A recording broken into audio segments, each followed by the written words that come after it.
Une interprofession bois a été créée depuis 2011 en région Corse. Son président, M. Sébastien Bruno, nous présente cette association.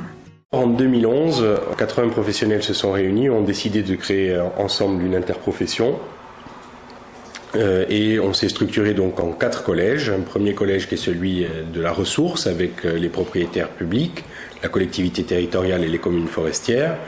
Ensuite, le CRPF pour la forêt privée et les différentes organisations professionnelles aussi de la forêt privée et l'ONF.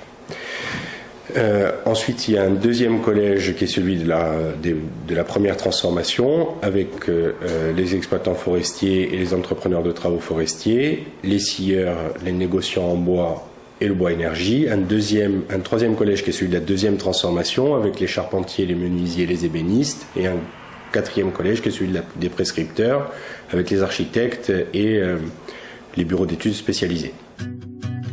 Pouvez-vous nous présenter un état des lieux de la filière bois en Corse ?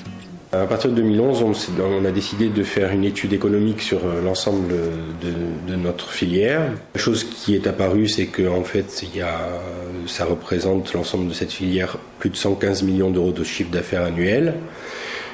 C'est 800 emplois actuellement, qui sont des emplois locaux et non délocalisables, essentiellement dans le rural.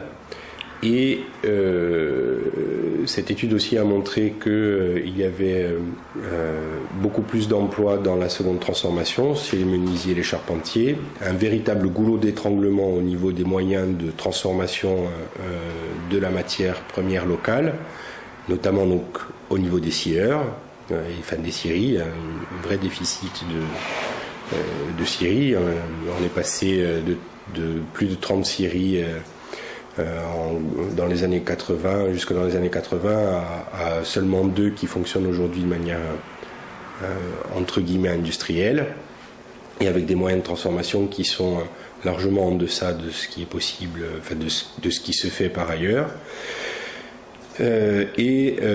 Par contre, au niveau des exploitants forestiers et des entrepreneurs de travaux forestiers, on a beaucoup plus là aussi d'emplois et de chiffre d'affaires qui est réalisé. Donc voilà, la chose qu'a montré cette étude essentiellement, c'est qu'il y a un véritable goulot d'étranglement au niveau des scieries. Quels sont aujourd'hui les projets de l'interprofession pour la filière locale ?